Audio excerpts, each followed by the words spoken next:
ನಮಸ್ಕಾರ ಗೆಳೆಯರೇ, welcome back to new video. ನನ್ನ ಹೆಸರು ಅಜಯ್. ನಮ್ಮದ್ದು ಬಯಲು ಸೀಮೆಯ ಒಂದು ಹಳ್ಳಿ. ಆ ಊರಿನಲ್ಲಿ ನಮ್ಮದ್ದು ಒಂದು ಜಮೀನ್ದಾರರ ಕುಟುಂಬ. ಆ ಊರಿನಲ್ಲಿ ಇದ್ದ ಹೊಲಗಳಲ್ಲಿ ಅರ್ಧಕ್ಕಿಂತ ಹೆಚ್ಚು ನಮ್ಮ ಕುಟುಂಬಕ್ಕೆ ಸೇರಿದ ಆಗಿದೆ. ನನಗೆ ಸುಮಾರು 11 ವರ್ಷ ವಯಸ್ಸಿದ್ದಾಗ ನಮ್ಮ ತಂದೆ ಹೊಲದಲ್ಲಿ ಹಾವು ಕಚ್ಚಿ ಸತ್ತು ಹೋಗಿದ್ದರು. ಅಂದಿನಿಂದ ನಮ್ಮ ಅಮ್ಮನೇ ಹೊಲದ ಕೆಲಸವನ್ನೆಲ್ಲ ಹತ್ತಿರವಿದ್ದು ನೋಡಿಕೊಳ್ಳುತ್ತಿದ್ದಳು. ಹೊಲದ ಜೊತೆಗೆ ಬಾಳೆ ತೋಟಗಳು, ಮಾವಿನ ತೋಟಗಳು ಇನ್ನೂ ಹೆಚ್ಚಾಗಿ ಇದ್ದವು ನಮಗೆ. 3 ಹೆಣ್ಣು ಮಕ್ಕಳ ನಂತರ ನಾನು ಹುಟ್ಟಿದ್ದರಿಂದ ನನ್ನನ್ನು ತುಂಬ ಮುದ್ದಾಗಿ ಬೆಳೆಸಿದ್ದರು. ನನ್ನ ಅಕ್ಕಂದಿರು ಎಲ್ಲರಿಗೂ ನಾನು ಅಂದರೆ ತುಂಬ ಇಷ್ಟ. ಎಲ್ಲರೂ ನನ್ನನ್ನು ತುಂಬ ಅಕ್ಕರೆಯಿಂದ ಮತ್ತು ಪ್ರೀತಿಯಿಂದ ನೋಡಿಕೊಳ್ಳುತ್ತಿದ್ದರು. ನನ್ನ ದೊಡ್ಡಕ್ಕ ಗಾಯತ್ರಿ ನನಗಿಂತ 10 ವರ್ಷಕ್ಕೆ ದೊಡ್ಡವಳು. ನನಗೆ 12 ವರ್ಷಗಳು ಇದ್ದಾಗ ಮದುವೆಯಾಗಿ ಬೆಂಗಳೂರಿಗೆ ಹೊರಟು ಹೋದಳು. ಅವಳು ತುಂಬ ಎತ್ತರ ಇದ್ದಾಳೆ. ಸುಮಾರು 5.11 ಅಡಿ ಉದ್ದ ಇದ್ದಾಳೆ.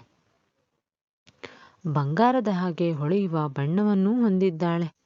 ಗಾಯತ್ರಿ ಅಕ್ಕನ ನಂತರ ಇಬ್ಬರು ಅಕ್ಕಂದಿರು ಪಾವನಿ ಮತ್ತು ಅರುಣ. ಚಿಕ್ಕಂದಿನಿಂದ ತುಪ್ಪ ಮುದ್ದಾಗಿ ಬೆಳೆಸಿದ್ದರಿಂದ ತುಂಬ ತುಂಟಾಟ ಮಾಡುವುದು, ಊರಲ್ಲೆಲ್ಲ ಸುತ್ತಾಡುವುದು ಚೆನ್ನಾಗಿ ಅಭ್ಯಾಸವಾಗಿ ಹೋಗಿತ್ತು.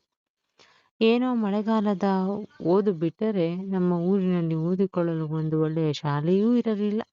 ನನಗೆ ವಯಸ್ಸು ಬೆಳೆಯುತ್ತಿದ್ದ ಹಾಗೆ ಹೆಣ್ಣು ಮಕ್ಕಳ ಮೇಲೆ ಕೋರಿಕೆಗಳು ಬೆಳೆಯಲು ಶುರುವಾಗ್ತಾ ಹೋಯಿತು. ನಮ್ಮ ಹೊಲದಲ್ಲಿ ಕೆಲಸಕ್ಕೆ ಬರುವವರ ಹೆಂಡತಿಯರನ್ನು ಹಾಗೂ ಅವರ ಹೆಣ್ಣು ಮಕ್ಕಳನ್ನು ಮೆತ್ತಿಗೆ ಪಟಾಯಿಸಿಕೊಂಡು, ಯಜಮಾನಿಯ ಮಗ ಆಗಿದ್ದರಿಂದ ಯಾರು ಏನು ಅಷ್ಟಾಗಿ ಹೇಳುತ್ತಿರಲಿಲ್ಲ. ಹಾಗಂತ ನಾನು ಯಾರನ್ನು ಫೋರ್ಸ್ ಕೂಡ ಮಾಡ್ತಾ ಇರಲಿಲ್ಲ. ಇನ್ನು ಅಸಲಿ ಕತೆಗೆ ಬಂದರೆ, ನನಗೆ ಆಗ 19 ವಯಸ್ಸು.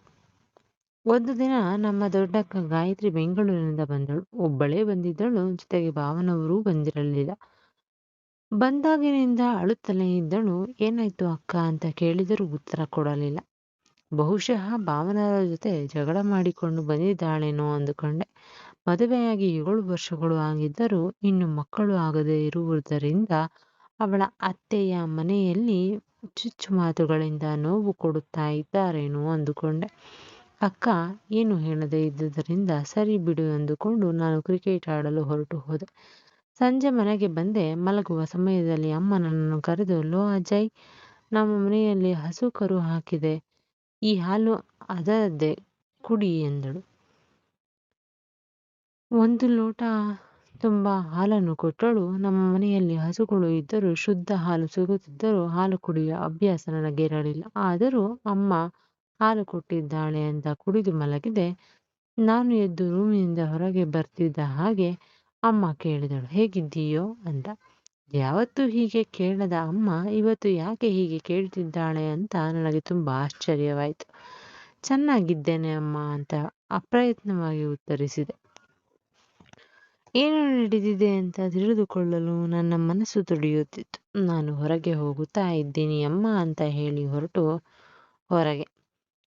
ಹೊರಟ ಹಾಗೆ ಹೊರಟು ಹಿತ್ತಲು ಬಾಗಿಲಿಂದ ಮನೆ ಹಿಂದಿನಿಂದ ಮನೆ ಒಳಗೆ ಸೇರಿಕೊಂಡು ಅಮ್ಮನ ರೂಮಿನ ಪಕ್ಕದ ರೂಮಿನ ಒಳಗೆ ಬೆಕ್ಕಿನ ಹಾಗೆ ಸೇರಿಕೊಂಡೆ. ನಮ್ಮ ಅಮ್ಮ ಮತ್ತು ಗಾಯತ್ರಿ ಅಕ್ಕ ಗುಸುಗುಸು ಪಿಸು ಪಿಸು ಮಾತುಗಳು ಕೇಳಿಸುತ್ತಿತ್ತು. ಗಾಯತ್ರಿ ಅಕ್ಕ, ಅಮ್ಮ ಅವನಿಗೆ ಗೊತ್ತಾದ್ರೆ? ಅಮ್ಮ, ಅವನಿಗೆ ಏನು ಗೊತ್ತಾಗಲ್ಲ ಬಿಡೆ, ನೀನೇನು ಗಾಬರಿ ಆಗ್ಬೇಡ. ಅರ್ಧ ಗಂಟೆ ಅಮ್ಮ ಮತ್ತು ಅಕ್ಕನ ಮಾತುಗಳು ಕೇಳಿಸಿಕೊಳ್ಳುತ್ತಿದ್ದ ನನಗೆ ಅರ್ಥವಾಗಿದ್ದೇನೆಂದರೆ, ಗಾಯತ್ರಿ ಅಕ್ಕನಿಗೆ ಮಕ್ಕಳು ಆಗದೇ ಇರಲು ಭಾವನಿಂದ ಫಾಲ್ಟ್ ಇದೆ. ಆದರೆ ಭಾವನಿಗೆ ಈ ವಿಷಯ ತಿಳಿಸಿ ಅವರಿಗೆ ನೋವು ಕೊಡಲು ಅಕ್ಕನಿಗೆ ಇಷ್ಟವಿರಲಿಲ್ಲ. ಆದರೂ ಮಕ್ಕಳು ಬೇಕೇ ಬೇಕು. ಬೇರೆ ದಾರಿ ತಿಳಿಯದೆ ಅಕ್ಕ ಅಳುತ್ತಾ ಬಂದು ಅಮ್ಮನಿಗೆ ವಿಷಯ ತಿಳಿಸಿದಳು. ಅಮ್ಮ ಕೊಟ್ಟ ಪ್ಲಾನ್ ಪ್ರಕಾರ ಗಾಯತ್ರಿ ಅಕ್ಕ ನನಗೆ ಹಾಲಿನಲ್ಲಿ ಮತ್ತು ಬರುವ ಔಷಧಿ ಹಾಕಿ ನನ್ನ ಹತ್ತಿರ ನನಗೆ ಗೊತ್ತಿಲ್ಲದ ಹಾಗೆ ಮಾಡಿಸಿಕೊಂಡಿದ್ದಾಳೆ ಅಂತ ಗೊತ್ತಾಯಿತು. ಅದನ್ನು ಕೇಳಿದ್ದ ಸ್ವಲ್ಪ ಹೊತ್ತಿನವರೆಗೂ ನನ್ನ ಮೈಂಡ್ ಫುಲ್ ಬ್ಲ್ಯಾಂಕ್ ಆಗಿ ಹೋಗಿತ್ತು. ಹೀಗೂ ನಡೆಯುತ್ತಾ ಅಂತ ನಾನು ಯಾವತ್ತೂ ಅಂದುಕೊಂಡೇ ಇರಲಿಲ್ಲ. ಹಾಗೆ ಯೋಚಿಸುತ್ತಾ ಯಾರಿಗೂ ಗೊತ್ತಾಗದ ಹಾಗೆ ಹೊರಗೆ ಹೊರಟು ಹೋದೆ. ಇವತ್ತು ಸಹ ನಾನು ಸ್ವಲ್ಪ ಲೇಟಾಗಿ ಮನೆಗೆ ಬಂದೆ. ಮಲಗುವ ಮುಂಚೆ ಅಮ್ಮ ಇವತ್ತು ಸಹ ಹಾಲು ಕುಡಿಯಲು ತಂದು ಕೊಟ್ಟಳು. ನಾನು ಹಾಲು ಕುಡಿಯುತ್ತಿರುವ ಹಾಗೆ ನಟಿಸುತ್ತಾ ಯಾರಿಗೂ ತಿಳಿಯದ ಹಾಗೆ ಕಿಟಕಿಯಿಂದ ಹೊರಗೆ ಚೆಲ್ಲಿಬಿಟ್ಟೆ. ಸ್ವಲ್ಪ ಹೊತ್ತಿನ ನಂತರ ನನಗೆ ತುಂಬಾ ನಿದ್ದೆ ಬರುತ್ತಿರುವ ಹಾಗೆ ನಟಿಸಿತ್ತು.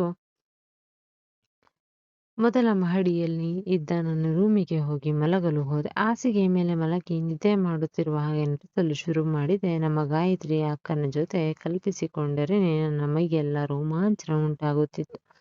ನಮ್ಮ ಗಾಯತ್ರಿ ಅಕ್ಕ ತುಂಬಾ ಸುಂದರವಾಗಿದ್ದಾಳೆ. ಒಳ್ಳೆಯ ಬಣ್ಣ, ಅದಕ್ಕೆ ತಕ್ಕ ಮೈಕಟ್ಟು. ಹೇಗೆ ನೋಡಿದರೂ ನೋಡಲು ತುಂಬಾ ಚೆನ್ನಾಗಿ ಕಾಣ್ತಾಳೆ. ಆದರೆ ನಾನು ಅವಳನ್ನು ಯಾವತ್ತೂ ಆ ದೃಷ್ಟಿಯಿಂದ ನೋಡದೇ ಇದ್ದುದರಿಂದ ಅವಳ ಮೇಲೆ ಯಾವುದೇ ಫೀಲಿಂಗ್ ಇರಲಿಲ್ಲ. ಹೀಗೆ ನಡೆಯಲಿರುವುದು ನೆನಪಿಸಿಕೊಂಡರೆ ನನ್ನ ಫ್ರೆಂಡ್ ಎದ್ದೆದ್ದು ಕುಣಿಯುತ್ತಿದ್ದ. ಸ್ವಲ್ಪ ಹೊತ್ತಿನ ನಂತರ ನಮ್ಮ ಅಮ್ಮ ಮತ್ತು ಗಾಯತ್ರಿ ಅಕ್ಕ ಇಬ್ಬರು ನನ್ನ ರೂಮಿಗೆ ಬಂದರು. ಲೈಟ್ ಹಾಕದೆ ಟಾರ್ಚ್ ಲೈಟ್ ತಂದು ಗುಸುಗುಸು ಅಂತ ಮಾತಾಡಿಕೊಳ್ಳುತ್ತಾ ಇದ್ದಾರೆ. ಲೈಟ್ ಹಾಕಿದರೆ ಬೇರೆ ಬೇರೆ ರೂಮ್ಗಳಲ್ಲಿ ಇರುವ ನನ್ನ ಚಿಕ್ಕ ಅಕ್ಕಂದಿರು ಮತ್ತು ಕೆಲಸದ ಹೆಂಗಸರು ಎದ್ದು ಬರುವ ಸಾಧ್ಯತೆ ಇದೆ. ಆದ್ದರಿಂದಲೇ ಇಬ್ಬರು ನಿಶಬ್ದವಾಗಿ ಬಂದಿದ್ದಾರೆ. ಮುಂದೆ ಏನು ನಡೆಯುತ್ತೆ ಅನ್ನುವ ನಿರೀಕ್ಷೆಯಲ್ಲಿ ನನ್ನ ಹೃದಯ ನಿಮಿಷಕ್ಕೆ 100 ಬಾರಿ ಹೊಡೆದುಕೊಳ್ಳಲು ಶುರು ಮಾಡಿತ್ತು. ನಿದ್ದೆ ಮಾಡುತ್ತಿರುವಂತೆ ನಟಿಸುವುದು ಎಷ್ಟು ಕಷ್ಟ ಅಂತ ನನಗೆ ಆಗಲೇ ತಿಳಿದದ್ದು. ನಾನು ನಟಿಸುತ್ತಲೇ ಇದ್ದೇನೆ ಅನ್ನುವ ವಿಷಯ ಅವರಿಗೆ ತಿಳಿದು ಹೋಗಿತ್ತೇನೋ ಅಂತ ತುಂಬ ಭಯವಾಗುತ್ತಿತ್ತು. ಕತ್ತಲು ಇದ್ದರಿಂದ ಅಮ್ಮನಿಗೆ ಏನೂ ಗೊತ್ತಾಗಲಿಲ್ಲ. ಆ ನಂತರ ಅಮ್ಮ ಅಕ್ಕ ಇಬ್ಬರು ನನ್ನ ರೂಮಿಂದ ಹೊರಟು ಹೋದರು. ಮಾರನೇ ದಿನ ಬೆಳಗ್ಗೆ ಅಕ್ಕ ತಿಂಡಿ ತಿನ್ನುತ್ತಿದ್ದಾಗ ನಾನು ಅಕ್ಕನ ಕಡೆ ನೋಡಿ ನಕ್ಕಿದ್ದೆ. ಅಕ್ಕ ನಾಚಿಕೆಯಿಂದ ತಲೆ ಬಗ್ಗಿಸಿದಳು. ಅದರ ನಂತರ ಅವಳು ಬೆಂಗಳೂರಿಗೆ ಹೋದ ನಂತರವೂ ಅಲ್ಲಿಗೆ ಹೋಗಿ ಅವಳನ್ನು ಎಲ್ಲ ಆ್ಯಂಗಲ್ನಲ್ಲಿ ಚೆನ್ನಾಗಿ ನೋಡುತ್ತಿದ್ದೆ. 1 ವರ್ಷ ಕಳೆಯುವಷ್ಟರಲ್ಲಿ ಅಕ್ಕನಿಗೆ ಒಂದು ಮುದ್ದಾದ ಗಂಡು ಮಗು ಹುಟ್ಟಿತ್ತು. ಅವನು ನನಗೆ ಹುಟ್ಟಿದ ನನ್ನ ಸೋದರಳಿಯ. ಈಗ ನನ್ನ ಮುದ್ದಿನ ಗಾಯತ್ರಿ ಅಕ್ಕ ಅಮೆರಿಕಾದಲ್ಲಿ ಅವಳ ಗಂಡ ಮತ್ತು ಗಂಡ ಮಗುವಿನ ಜೊತೆಯಲ್ಲಿ ಸಂತೋಷವಾಗಿದ್ದಾಳೆ. ಇಲ್ಲಿಗೆ ಈ ಕತೆ ಮುಗಿಯುತ್ತದೆ. ಸ್ನೇಹಿತರೆ, ನಿಮಗೆ ಈ ಕತೆ ಇಷ್ಟವಾಗಿದ್ದರೆ ಲೈಕ್ ಮಾಡುವುದನ್ನು ದಯವಿಟ್ಟು ಮರೆಯಬೇಡಿ. ಮತ್ತೆ ಇಂತಹ ಇನ್ನಷ್ಟು ಕತೆಗಳಿಗಾಗಿ ನಮ್ಮ ಚಾನಲನ್ನು ಸಬ್ಸ್ಕ್ರೈಬ್ ಮಾಡಿಕೊಳ್ಳಿ. ಮತ್ತೆ ಸಿಗೋಣ. ಧನ್ಯವಾದಗಳು.